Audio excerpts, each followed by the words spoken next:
إنما قولنا لشيء إذا أردناه أن نقول له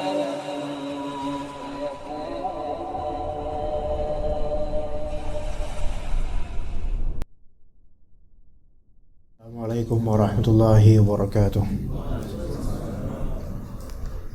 Innal hamdalillah nahmaduhu wa nasta'inuhu wa nastaghfiruh wa na'udzu billahi min shururi anfusina wa sayyiati a'malina. May yahdihillahu fala mudilla lahu wa may yudlil fala hadiya lahu. Asyhadu an la ilaha illallah wahdahu la syarika lahu wa asyhadu anna Muhammadan abduhu wa rasuluhu la nabiyya ba'dahu. Amma ba'd, insyaallah pada pertemuan kali ini kita akan membahas secara tematik fiqih yang berkaitan dengan Hari Raya Id al-Adha, baik hukumnya maupun adabnya, yang mana lafal Id itu sendiri memiliki makna dari bahasa Arab, begitu pula dengan lafal setelahnya itu al-adha.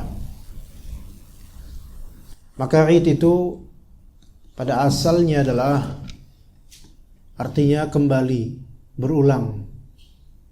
Dari kata ada ya'udu, yaitu berpulang, mengulang atau kembali. Maka Id itu sesuatu yang repetitif, terjadi kembali atau diadakan kembali di setiap tahun. Nabi SAW menyebutkan bahwasanya Id kita itu cuma dua, yaitu Idul Fitr dan Idul Adha. Maka tidak ada sesuatu yang dianggap berulang dalam Islam ini setiap tahun kecuali dua itu dari segi selebrasi atau hari rayanya. Nah, adapun mungkin peringatan atau hari raya lainnya yang dinisbatkan kepada agama kita, seperti Nuzul Quran, Nisfu Sya'ban, kemudian Maulid Nabi dan seterusnya, maka ini pada asalnya tidak ada di zaman Nabi SAW dan di zaman sahabat tabi'in begitu pula. Ya, terlebih pengulangannya itu kadang fluktuatif atau relatif tergantung dengan kondisi masing-masing. Yang hari ini ada maulid, bulan depan ada maulid, bulan depan ada maulid lagi. Sebenarnya maulidnya kapan? Maka ini tidak ada dalam Islam sejatinya. Maka hari raya Id cuma ada dua, Idul Adha dan Idul Fitr. Dan Idul Fitr, maka pada asal maknanya bukan kembali kepada fitrah, melainkan adalah arti makna fitr di sini yaitu makan setelah sebelumnya tidak makan. Itu makna fitr, iftar. Bagi yang mungkin ngerti misal bahasa Inggris, kita biasa belajar bahasa Inggris dan bahasa Arab misalnya. Puasa itu fast. Puasa itu fast, berarti tidak makan. Bukan fast di sini bukan yang artinya cepat, tapi fast, yaitu tidak makan, tidak minum. Maka makan pagi itu namanya breakfast. Dan makan pagi itu ibarat buka puasa. Makanya buka puasa bahasa Inggrisnya breakfast, walaupun bukan di pagi hari tapi di sore hari. Dan dalam bahasa Arab, makan pagi yang disebut breakfast itu namanya fatur. Fatur. Buka puasa iftar. Maka lafal fa, ta dan ra di sini kaitannya dengan breakfast, yaitu memecah puasa.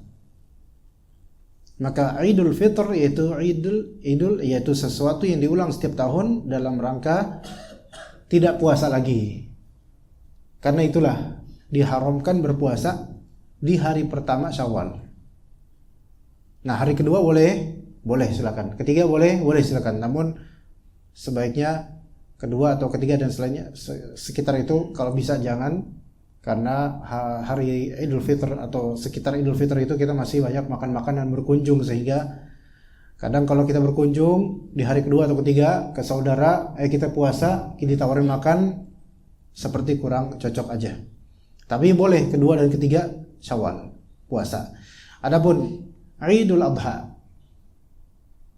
Id berulang tiap tahun. Al-Adha berkaitan dengan udhiyah, yaitu sembelihan. Hari di mana di situ ada sembelihan sebagai kurban. Nah, Idul Adha ini diharamkan juga padanya untuk berpuasa. Ya karena ini hari raya pertama, kedua ini hari berbagi makanan. Dan hari-hari tasyrik seperti 11, 12, 13 itu juga dilarang berpuasa. Karena masih diberi kesempatan untuk menyembelih hewan kurban di hari-hari itu. 10, 11, 12, 13 sampai menjelang maghrib tanggal 13 Zulhijjah. Kalau direfleksikan di keadaan sekarang berarti kan sekarang nih 9 Arafah insyaallah, kemudian 10 besok Jumat, 11 masih bisa nyembelih kurban yaitu Sabtu, 12 Ahad masih bisa nyembelih kurban, dan 13 masih bisa sampai Senin sore. Dan juga sebenarnya mau takbir muqayyad, nah ini berkaitan dengan sekarang ikhwan, disyariatkan pada 10 hari pertama untuk bertakbir secara mutlak. Yang penting bertakbir Allahu Akbar, Allahu Akbar masing-masing, nafsi-nafsi, di kapanpun waktu, di dimanapun tempat. Namun ada yang namanya takbir muqayyad, yaitu takbir yang tidak bebas, yaitu terikat dengan momentum, yaitu setelah salat fardu, baik berjamaah maupun sendiri. Maka dianjurkan untuk bertakbir muqayyad dimulai dari ba'da salat subuh. Ini 5 waktu, setiap salat 5 waktu. Ba'da salat subuh di hari Arafah itu tadi subuh. Kemudian berlanjut 10, 9, 10, 11, 12, 13. Asar yaitu tanggal 13 Senin asar. Ya, maka mungkin mulai nanti asar mungkin di sini ya, gitu. Insyaallah nanti bukan dengan komando imam tapi dengan masing-masing ayo kita bertakbir. Ya mungkin tadi lupa gitu. Ya emang karena biasanya kan zikir biasa, maka tadi kelupaan jadi kebablasan. Ya udah enggak sekarang takbir, nanti misalnya ba'da asar maka bertakbir. Kayak lebaran gitu. Allahu Akbar, Allahu Akbar, Allah. Nah ini disunahkan. Kita dulu sebelum informasi ya semudah sekarang, kita tuh taunya takbiran kapan? Habis maghrib atau pas isya di malam lebaran. Ya. Adapun pas hari Arafah, takbiran? Kan belum lebaran gitu. Tapi ternyata ya karena ketika itu belum dapat informasi, belum banyak informasi. Kemudian juga takbiran hanya di hari rayanya saja, di hari tasyrik tidak gitu. Padahal sejatinya bisa di hari tasyrik setelah salat fardu. Maka nanti setelah salat fardu asar takbir ya. Begitu ya, menghidupkan sunnah ini. Taib. Kita akan membahas teman-teman sekalian masalah berkaitan dengan hari raya Idul Adha, terutama sekali berkaitan dengan kurban ya. Di antara prinsip yang harus kita tegakkan pada qalbu kita bahwasanya apa yang kita amalkan itu tidak memberikan manfaat apapun pada Allah. Karena Allah tidak butuh dengan amal kita, melainkan kitalah yang mendapatkan timbal balik dari amal kita sendiri. Wa ma tuqaddimu li anfusikum min khairin tajiduhu 'indallah, ya. Apa yang kalian lakukan dari kebaikan untuk diri kalian sendiri sebagai kebaikan itu, kalian dapatkan ada pada Allah. Yakni beramal sebenarnya buat maslahat diri kita juga, bukan untuk kepentingan Allah Ta'ala. Allah tidak punya kebutuhan terhadap kita. Kitalah yang punya kebutuhan dengan beramal soleh itu. Maka niatkan teman-teman sekalian, bagi yang berkurban atau sekarang mungkin puasa Arafah, alhamdulillah lillahi ta'ala, karena maslahat dan kebaikannya buat kita. Misal puasa Arafah pada hari ini biidznillahi ta'ala itu bisa dengan izin Allah terampuni pelakunya 1 tahun dosa 1 tahun sebelum dan 1 tahun setelahnya. Ini sesuatu yang besar. Kemudian kita mungkin sebagian besar mungkin atau mungkin seluruh dari kita insyaallah berkurban. berkurban lillahi ta'ala, yang mana ini adalah ibadah yang wajib kita tunaikan, yang wajib kita ikhlaskan lillahi ta'ala. Tidak boleh riya, tidak boleh takjub, tidak boleh sombong juga dengan bentuk binatangnya atau nominal yang kita serahkan atau kita akan korbankan. Kata Allah Azza wa Jalla, la yanalallaha luhumuha wala dima'uha walakin yanaluhu taqwa minkum. Enggak bakal sampai pada Allah daging dan darahnya, enggak bakal sampai, enggak bakal terbang gitu ke langit, enggak. Melainkan yang akan sampai ke Allah apa? Ketakwaan dari kalian. Maka Allah menilai pada asalnya bukan dari nominal harga hewan kurbannya atau kuantitas hewan kurbannya atau bentuk hewan kurbannya, melainkan dari keikhlasan orang ini dan juga keabsahan hartanya. Jadi kalau misalnya berkurban tapi pakai harta haram nggak sah kurbannya, ya untuk dia nggak sah. Taib. Bagi yang berkurban, teman-teman sekalian, tentu kita tahu ada pelarangan untuk mencukur bulu atau rambut atau mencabutnya, dan larangan memotong kuku. Ini apakah makruh atau haram? Yang lebih sahih ini bisa menjadi haram untuk melakukannya. Selama ingat ya. Adapun kalau dia lupa, kalau udah niatan pengen untuk menyembelih, terus dia potong kuku, dia lupa, maka ketika dia ingat jangan lanjutin potong kukunya. Taib, misal saya kasih contoh. Ini kan dimulai dari 1 Dzulhijjah. Ya, 1 Dzulhijjah enggak motong kumis, enggak motong rambut dan seterusnya, enggak gundul, enggak apa. Karena dia udah ada niatan untuk berkurban. Ingat, niatan untuk berkurban walaupun belum beli. Taib. Perhatikan, bedakan antara niatan dengan kemauan, Pak. Kemauan ini belum sampai niatan.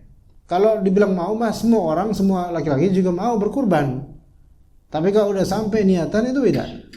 Ada maksud kalau niatan itu. Kalau mau ya semuanya mau. Ya. Mungkin di antara kita misal saja. Ada di antara kita yang mendambakan pengen gitu. Berkurban tapi apalah daya, uang pas-pasan. Bentar lagi anak naik kelas misalnya, atau ada yang mau sekolah, pokoknya seperti itu, banyak biaya lah pokoknya. Maka ya itu yang wajib dulu kita dahulukan. Pengen sih, tapi ya nggak mungkin gitu, uangnya nggak ada. Mau ngutang juga ragu, nanti bayarnya repot lagi punya hutang. Maka khalas, berarti tidak ada niatan untuk berkurban walaupun ada kemauan. Nah ini beda kan? Maka orang seperti ini mau dia cukur kumis nggak masalah. Karena apa? Karena dia baru ada kemauan, belum niatan. Tapi bagi antum yang ada niatan, walaupun bakal ngutang, ada niatan untuk apa? Untuk berkorban, maka mulai 1 Dzulhijjah ada larangan untuknya atasnya, yaitu mencukur bulu atau rambut dan memotong kuku. Bagaimana kalau awalnya nggak ada niatan, kemauan doang, niatan nggak ada? Tapi qadarullah misal di hari Arafah dia puasa, dia mohon-mohon sama Allah, ya Allah berikanlah saya rezeki. Tiba-tiba dia mendapatkan misalnya hadiah dari temannya. Ini Pak, 4 juta Pak dari saya. Mungkin dia nemu dompet ya. Kemudian kebetulan dompet itu ada berkas-berkas penting mungkin.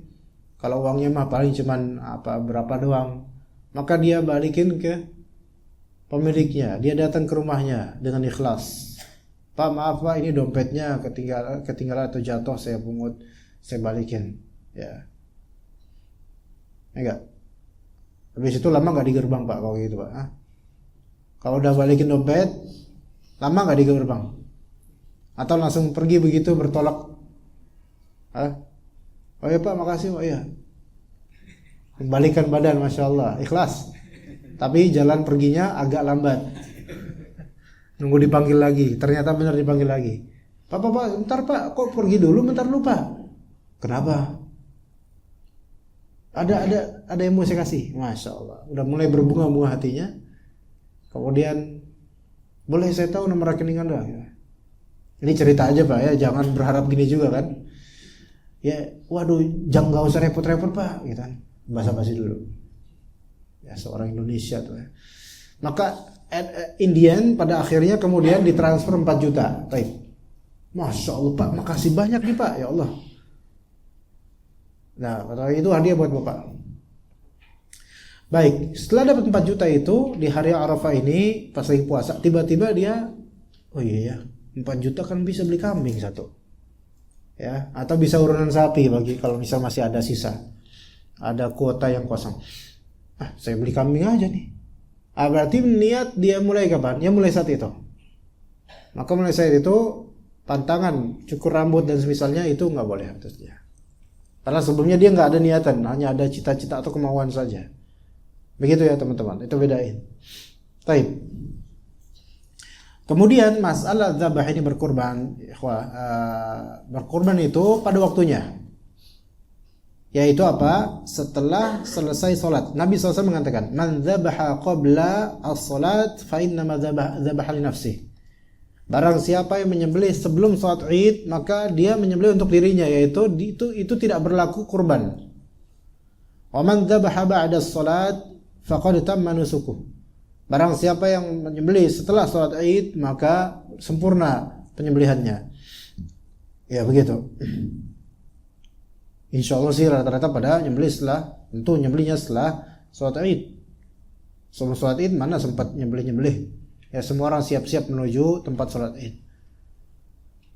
Nah, sebelum kita berangkat sholat Id, dicontohkan bahwa Rasulullah SAW kalau mau sholat Idul Fitri, beliau makan berat, sarapan gitu.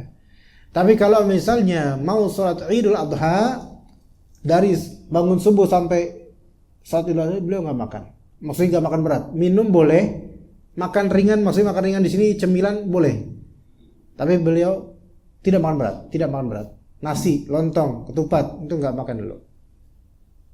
Dan Rasulullah SAW baru makan berat pas setelah beliau menyembelih kambing sembelihannya, hewan kurbannya, dan beliau mengambil dari hewan kurban itu duduk masak dan dimakan ketika itu. Itu di zaman Nabi SAW ketika mungkin masyarakat nggak sebanyak sekarang. Faham nggak kronologinya? Jadi kenapa Rasulullah SAW tidak makan sarapan sebelum sholat Id? Karena beliau biasa makan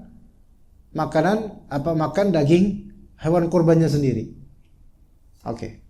Kira-kira gimana kalau itu kita lakukan di kenyataan kita? Bisa nggak kira-kira? Apalagi besok Jumat. Antum paham nggak sih apa yang ngomongin teman-teman? Diam aja. Kalau anak udahan nih, anak tapan nih lama-lama. Gimana ya kawan? Nggak bisa. Nah gitu kita sekarang cepat lapar orangnya gitu kan. Nah, habis sholat Id, biasanya habis sholat Id lapar nggak? Banget. Mana khutbahnya lama lagi gitu kan, udah lapar ngeluh. Nah kemudian setelah sampai rumah, apakah panitia DKM atau penyelenggara hewan kurban itu, penyembelihan hewan kurban, apakah mereka langsung nyembelih? Enggak.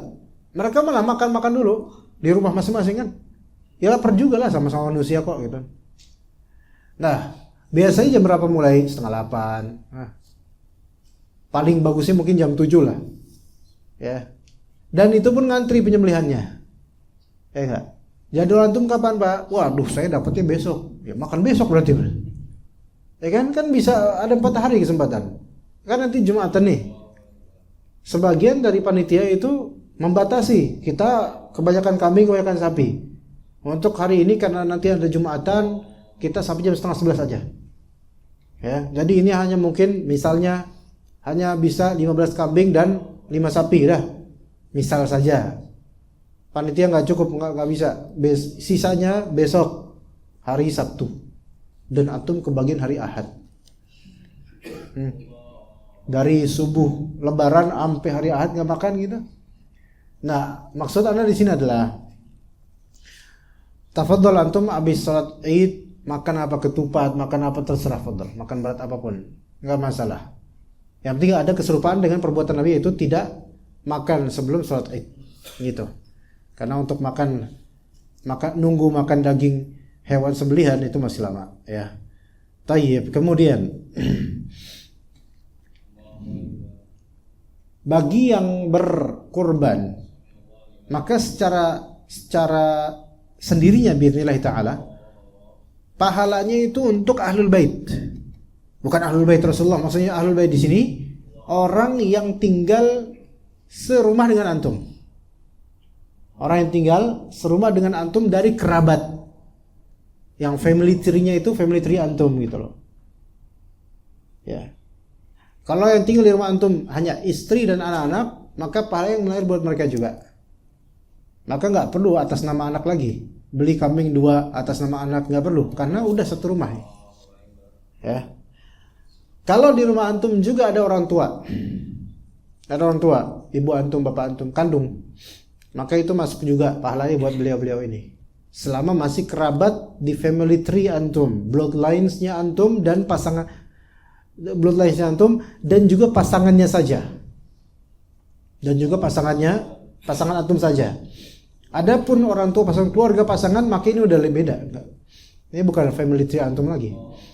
Ini bukan kerabat antum pribadi lagi. Ya.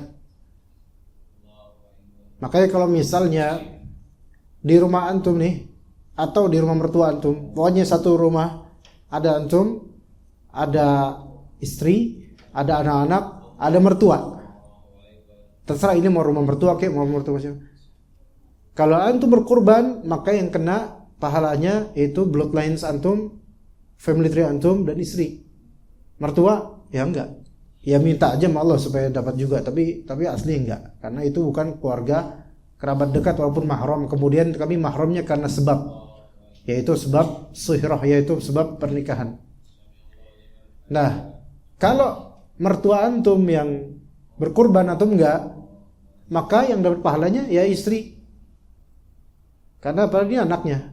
Antum dapat enggak? Dapat ke dagingnya doang, sama dapat malunya. Mertua berkorban antum enggak, bikin malu aja gitu kan. Ya kan? Kerja di office gedung mewah, berkorban enggak mau. Big question itu. Mohon maaf lahir batin ya. Iya, harusnya berkorban lah, nabung lah ya. Oke. Seperti itu teman-teman sekalian. Tapi bagaimana kalau misalnya antum kali ini pengen berkorban, tapi pakai uang antum, tapi antum pengen menghadiahkan pahalanya untuk almarhum, misalnya orang tua yang telah meninggal atau siapa dari keluarga antum yang telah meninggal, maka perlu izin nggak kira-kira? Misalnya kakek antum sayang sama kakek antum, ini pahala buat beliau aja, atas nama beliau pokoknya. Gak usah kita. Oke. Perlu izin gak?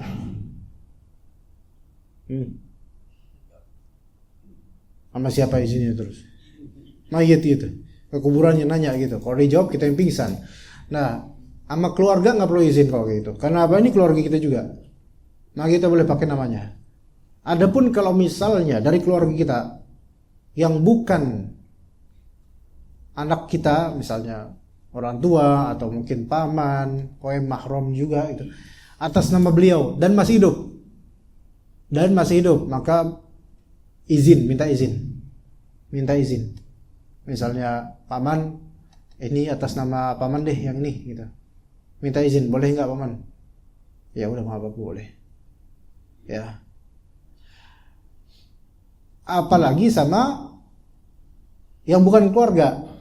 Minta izin mertua misalnya, masih hidup, ini atas nama mertua gitu. Izin sama mertuanya yang masih hidup. Boleh enggak? Misal kalau mertuanya gengsi, enggak mau.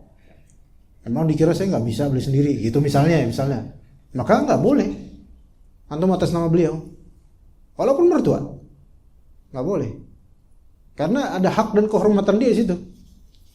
Ya bisa aja mertua itu, Saya atas nama saya dikasih ke saya, dikira saya nggak bisa, kamu cuma ngasih kami doang, saya bisa sapi gitu kan, gengsi mertuanya. Maka ya nggak boleh udah. Ya, apalagi yang meninggal dari kerabat lain meninggal atas nama dia misalnya, atas nama Kiai Fulan misalnya, wajib untuk minta izin untuk dikirim pahala ke situ atas nama Fulan, Kiai Fulan. Nah begitu teman-teman sekalian. Taib. Kemudian berlanjut ke masalah yang sebenarnya ini masalah DKM, masalah panitia, masalah menjual bagian dari hewan kurban, terutama setelah disembelih. Maka tidak boleh bagi orang yang berkorban untuk menjadikan hewan kurbannya komoditi perdagangan. Jika itu hewan kurban sudah ditentukan menjadi hewan yang akan dikurbankan, tidak boleh menjadi komoditi perdagangan. Anak kasih contoh, baik sebelum disembelih atau setelah disembelih. Gimana itu? Misal sebelum disembelih, antum berkurban sapi, dan antum setelah menta'yin dan membeli, ini sapi, ini saya bayar. Berapa harganya? Saya bayar 35 juta. Ya, jadi ini udah punya saya dan ini yang akan dijadikan hewan kurban. Berarti kan udah dita'yin, namanya ta'yin itu di specified. Ya, bahwa saya ini akan menjadi hewan kurban saya untuk atas nama saya. Kemudian karena ini kan sapi dibeli seminggu sebelumnya, sebelum hari Aid, maka masih dipelihara, masih ditaruh di kandang aslinya, di penjualnya tadi. Tapi ini udah milik kita nih, milik antum. Nah kemudian penjualnya tadi bilang, Pak ini kan udah milik sampean, bilang kantung gitu. Diizinin nggak Pak, kalau misalnya ini sapi kita sewain dulu dah daripada nganggur, untuk dorong gerobak, narik gerobak kita sewain sehari lumayan lah Pak, dapat 100. Pertanyaannya ini boleh atau enggak? Ayo silakan. Boleh atau enggak? Ayo Pak. Nggak pernah beli sapi kan? Biasanya kambing atau sepertujuh sapi ya Pak ya? Makanya ditanya kayak gini masih mentok pikirannya ke beli sapinya itu yang hampir mustahil gitu. Tapi insya Allah rezekinya banyak Pak. Nah boleh atau tidak? Jawabannya tidak boleh. Karena ini menjadi komoditi dagangan, sewa, nggak boleh, nggak bisa. Ini binatang khusus nanti buat Idul Adha, buat disembelih, buat korban. Maka udah bebas, nggak boleh lagi dipakai untuk dagang dan seterusnya, nggak. Maksudnya nggak boleh disewain dan nggak boleh diperjualbelikan. Ya begitu. Ya. Baik, karena udah dibayar dan udah diakatin, maka udah fix, nggak bisa. Kemudian setelah nanti pas penyembelihan nih, pembayaran buat penjagal dan para kontributor. Ya, ingat. Penjagalan, penyembelih dan para kontributor. Itu enggak boleh dengan daging kecuali mendapatkan yang setara dengan semua rakyat atau orang umum. Paham enggak di sini teman-teman? Ya, contoh Al-Ikhlas, Office Aid mengadakan penyembelihan hewan kurban. Ini mission impossible sebenarnya, mungkin enggak ada. Nyembelih di parkiran gini, di basement. Itu 1 bulan baunya enggak habis-habis itu. Misal aja. Maka dari Pak Dado dan kawan-kawan di sini membuat kepanitiaan hewan kurban. Ya, disembelihnya di mana enggak tahu. Pokoknya adalah insyaallah, bismillah. Kekumpul kemudian 20 kambing dan 2 sapi misalnya. Maka membutuhkan mungkin 10 orang untuk ngurus semuanya, misal, atau 15 orang. Maka 10 dan 15 ini kalaupun dapat daging, itu sama dapatnya dengan pembagian umum masyarakat, karena dia termasuk warga juga gitu, nggak masalah. Tapi kalau dicanangkan ada ekstra lebih dari normalnya pembagian, maka ini masuk ke dalam pengkhususan untuk para kontributor tenaga dan juga penjagalan, maka ini masuk dalam jual beli, pembayaran. Dia ngasih jasa, kita ngasih ekstra, maka ini jual beli, nggak boleh. Tapi gimana kalau misalnya si penyembelih ini biasa dari zaman bahla sampai zaman sekarang. Mungkin masih ada penyembelih tradisionalis biasanya. Itu bagian torpedonya itu diminta sama dia. Dia sembelih, terus bang, ini buat saya. Minta gitu. Terus kemudian ya udah, karena dia yang jagal, karena dia yang nyembelih, dia yang berjasa, dikasih. Makanya ini nggak boleh. Ini terjadi banyak Pak. Saya udah berapa kali kayak gitu. Ya, udah disimpan tetap aja hilang. Siapa yang ngambil? Ya siapa lagi yang ngambil? Ya kan? Yang orang-orang yang berandil dalam nyayat-nyayat dan semisalnya. Jadi nggak mesti yang semua panitia, pokoknya panitia, kontributor. Nah ini kan di desa-desa biasanya kan nggak pakai kepanitiaan Pak. Ini perlu diperhatikan, fikihnya kadang-kadang nggak dapat mereka. Nggak harus panitia formal. Saya bilang tadi kontributor yang berkontribusi dalam tenaga penyembelihan atau pencacah pokoknya yang berkontribusi dalam berkaitan dengan daging, darah dan seterusnya. Ya semua. Maka dan juga kebersihan bahkan kebersihan. Ini semua tidak dibayar dengan daging yang Nabi SAW mengatakan amaroni Rasulullah Ali bin Abi Thalib mengatakan amaroni Rasulullah SAW an aquma ala budnihi wa natasaddaqa biluhmiha wa juludiha wa ajillatiha wa an la u'ti al-jazzar minha. Nih syahidnya di sini. La u'ti al-jazzar minha, aku tidak memberi al-jazzar yaitu penyembelih dari daging kurbanku. Tapi kalau penyembelih itu dapat daging kurban campuran dan itu sama seperti warga-warga biasa, itu nggak apa-apa.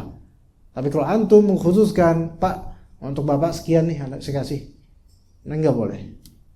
Atau dia minta baik sebelum terjadi penyembelihan pas akad atau setelah penyembelihan dia minta, nggak dikasih. Ya, nggak dikasih. Ya, begitu. Nah, nanti ketika banyak nih terkumpul udah terus terbagi-bagi di plastik-plastik, di kresek banyak, udah terbagi semua, kan masih banyak jeroan. Masih banyak kulit atau kadang kepala tuh banyak yang nggak doyan, apalagi kalau warga situ banyak yang tua tuh pada nggak doyan kepala tuh ya. Nah kira-kira gimana tuh, boleh nggak para panitia untuk mengambil?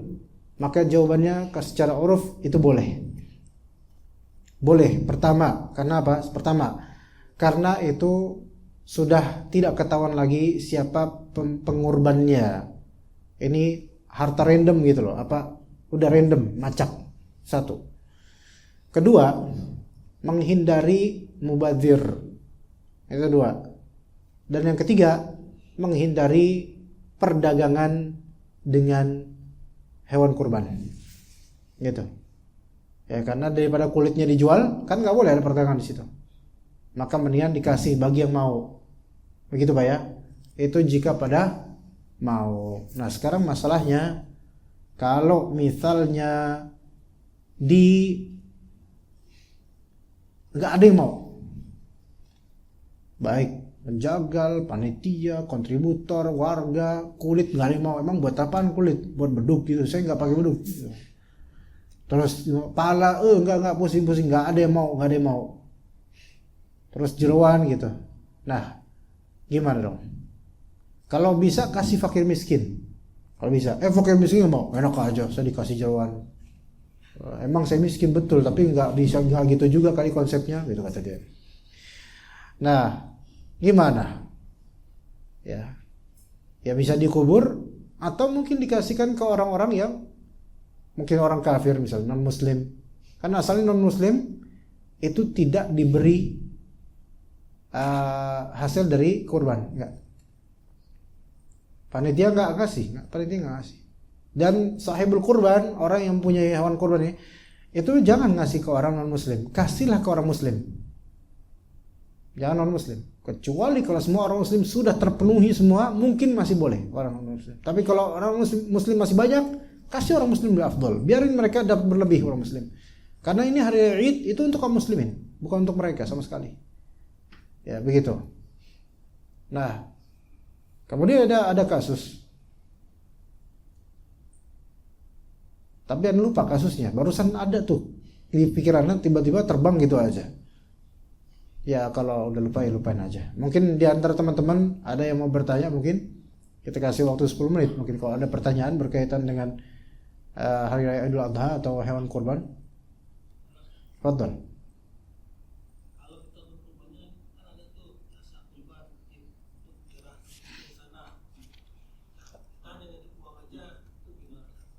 Jasa kurban. Oh ya.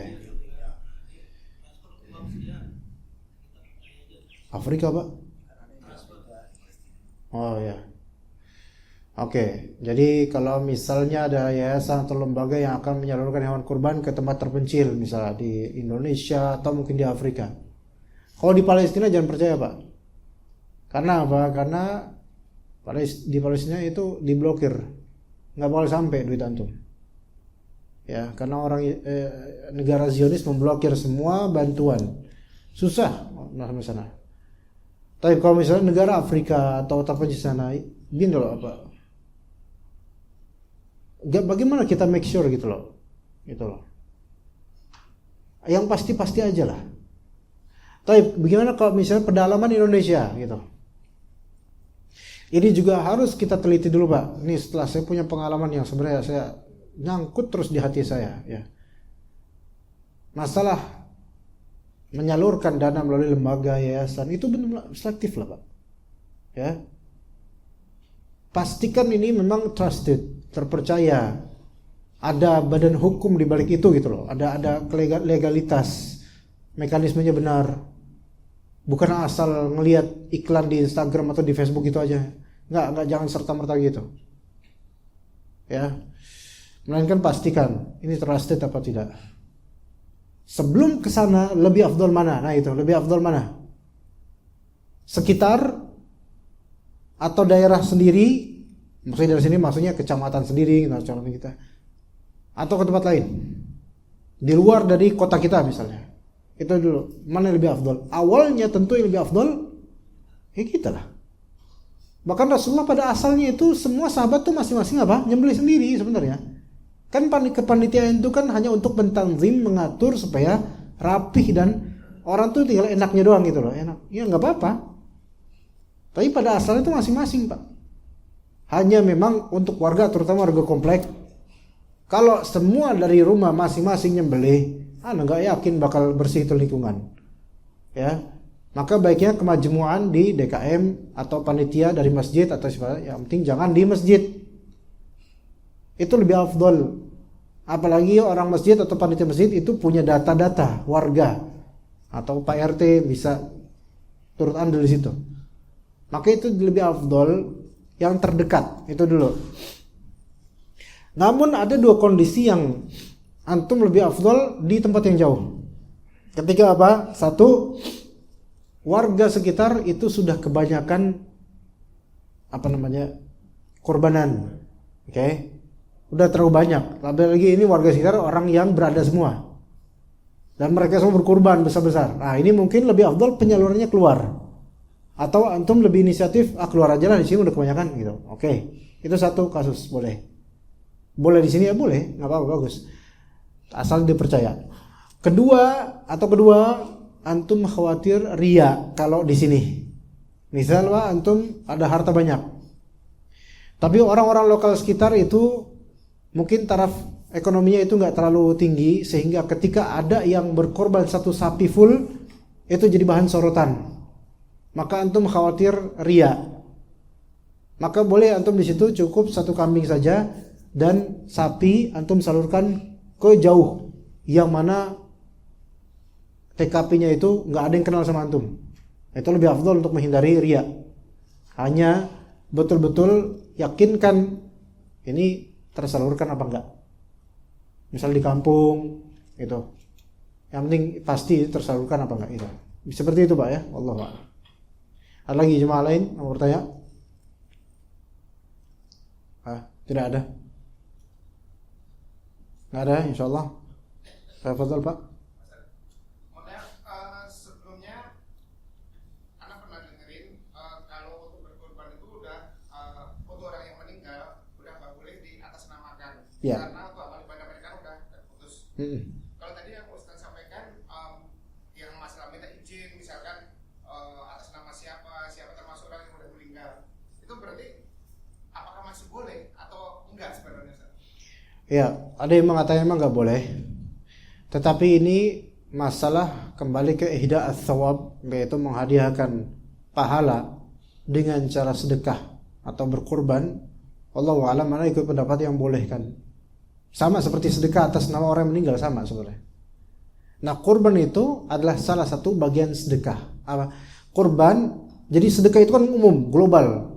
Sedekah atau infak itu masih banyak modelnya, dan di antara model sedekah adalah kurban. Dan kurban ini lebih spesifik daripada sedekah karena berkurban ini di waktu yang khusus, yaitu 4 hari, 10, 11, 12, 13 itu ya, dan di momentum khusus itu dengan niatan kurban. Nah, ini sebenarnya bagian dari sedekah. Makanya dikatakan oleh Ali bin Abi Thalib tadi, yaitu kata Ali bin Abi Thalib tadi, amarani Rasulullah SAW an aquma ala budni wa an atasaddaqa bilahmiha wa juludiha. Rasulullah SAW memerintahkan saya untuk mengurus unta beliau dan agar saya mensedekahkan dengan daging dan kulitnya. Maka berarti berkurban itu bagian dari sedekah, namun dengan spek yang berbeda, yaitu speknya khusus di tempat khusus di waktu tertentu, yaitu hari raya Idul Adha. Sama seperti wakaf. Wakaf juga sedekah, namun speknya berbeda. Maka ketika semua ini sebagian dari sedekah, maka wallahu taala alam itu masuk dalam pahala yang bisa dialirkan ke orang lain. Sebagaimana hadis Nabi SAW, sadaqah ya, idza mata ibnu Adam in qata amaluhu illa min thalath. Jika mati anak Adam maka terputus amalnya, maksudnya enggak ada apa lagi, amalnya enggak ngalir kecuali 3. Di antaranya sedekah jariyah, yaitu sedekah yang ngalir pahalanya. Maka bisa insyaallah taala. Itu pendapat yang lebih ana condong padanya, wallahu alam. Gitu, Pak. Padahal tadi ada yang bertanya sini. Kurban itu kita bisa sekalian akikah gitu ya, bersamaan. Satu kambing 2 niatan gitu. Wallahu alam, ana lebih condong ke pendapat yang tidak. Betul, dua-duanya sama-sama sunnah. Ya, dua-duanya sama-sama sunnah. Akikah itu sunnah, kurban itu sunnah. Memang dasarnya amalan sesama sunnah itu bisa digabungkan. Tapi apakah semua yang namanya amal sunnah itu bisa digabungkan? Walaupun satu model kita sama-sama beli, wallahu taala alam, untuk akikah itu wallahu alam tidak. Akikah ada sebab sendiri, kemudian udhiyah ada sebab sendiri, Idul Adha ada sebab sendiri. Dan juga kurban itu kan sedekah yang dia beda dengan sedekah pada umumnya. Ada kriteria khusus, seperti penjagal nggak boleh dapat hadiah dari hewan itu kan, nggak boleh bayarin itu. Dan itu nggak ada pada akikah. Kalau antum nyuruh orang nih, tolong akikah ya, saya anak perempuan 1 kambing, antum nanti ambil bagian ininya lah, itu boleh kalau akikah. Tapi kurban nggak boleh. Nah, berarti ada hal-hal yang berbeda, maka jangan disatukan. Ya. Nah, itu jadinya tadinya Anda berpikir seperti itu karena Anda mengira putri Anda lahir tanggal 1 Dzulhijjah atau 2 Dzulhijjah sehingga bertepatan dengan hari Id. Tapi alhamdulillah Allah taala segerakan harinya sehingga enggak jadi bertepatan dengan hari Id akikahnya, ya, karena pengen juga bersamaan dengan itu gitu loh. Tapi apa daya ya, yang lebih sahih wallahu alam tidak gitu. Akikah ada sendiri. Akikah itu memang hari ke-7 sunahnya kalau antum ada duitnya. Tapi kalau antum nyicil boleh. Ya. Atau enggak ada duitnya, boleh nanti ketika ada duitnya. Coba, belum tentu loh sekarang di antara bapak-bapak udah diakikahin sama mak bapaknya loh. Bisa aja antum udah jenggotan brengosan tapi masih belum diakikahin, mungkin. Bisa aja, ya. Gitu, bisa aja. Nah, ketika ternyata pas nanya ke bapak ibu, bu dulu udah pernah akikahin saya nggak? Ah enggak, dulu kan bapak ibu masih non muslim, misalnya, ya. Terus gimana dong? Atau dulu bapak ibu nggak ngerti misalnya, walaupun muslim, maka antum boleh nggak di sini antum mengakikah diri antum? Ya, boleh nggak antum mengakikahkan diri antum? Ada yang berkata tidak boleh, ada yang berkata boleh. Bisa bicara lagi itu insya Allah.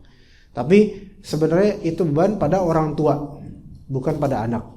Itu beban pada orang tua, bukan pada anak. Ya, jadi akikah boleh nyicil. Laki-laki 2 kambing, 1 kambing hari ke-7, bulan depan 1 kambing, gitu misalnya, baru ada duitnya, itu boleh. Atau bahkan belum punya duit, nanti aja pada waktunya kalau udah punya duit. Seperti itu. Wallahu a'lam. Kalau kurban nggak bisa, harus tanggal 10 atau 11, 12, 13. Ya. Bisa nggak antum kurban tanggal 12 dan antum baru beli tanggal 12 itu atau tanggal 11? Bisa. Murah, Pak. Beneran. Murah, harga anjlok, Pak. Iya. Gitu. Jadi pas hari-hari gini, hari Arafah ditanya teman-teman, ditanya, hewan kurban itu mana? Ada. Anda mau kurban nggak sih kalau nggak kelihatan punya hewan? Ada, insya Allah ada. Mana? Ada lah pokoknya. Baru muncul hewan kurban nanti tanggal 12. Baru kurban antum? Iya. Berapa waktu itu beli kambing? 2 juta. Nggak mungkin lah segini 2 juta gitu. Ana belinya baru kemarin bro, tanggal 11. Iya. Ini otak bisnisnya ini, masya Allah, tanggal 11. Loh, Ana segini aja kemarin 3,5 juta loh. Ente bahlul. Ya begitu. Jadi harga kan naik nih sekarang, ini makin naik nih, makin dekat mepet naik. Ntar tuh anjloknya tanggal 11 tuh anjlok loh harga tuh, turun. Pas udah mau dibalikin ke kampung tuh, satu buat saya dong, berapa? 2,5 boleh? 2 juta aja lah. Daripada balikin ke kampung gak dapet duit ya. Gitu. Antum terus korban tanggal mepet tanggal 13 habis asar. Iya. Bisa, masih bisa, insya Allah masih bisa. Cuman jarang orang kayak antum tuh jarang. Ya seperti itu. Wallahu a'lam. Kita cukup sampai sini insyaallah. Barakallahu fikum jami'an wa sallallahu ala nabiyina Muhammad wa ala alihi wa sahbihi ajma'in. Subhanakallahumma bihamdika asyhadu an la ilaha illa anta astaghfiruka wa atubu ilaik. Wassalamualaikum warahmatullahi wabarakatuh.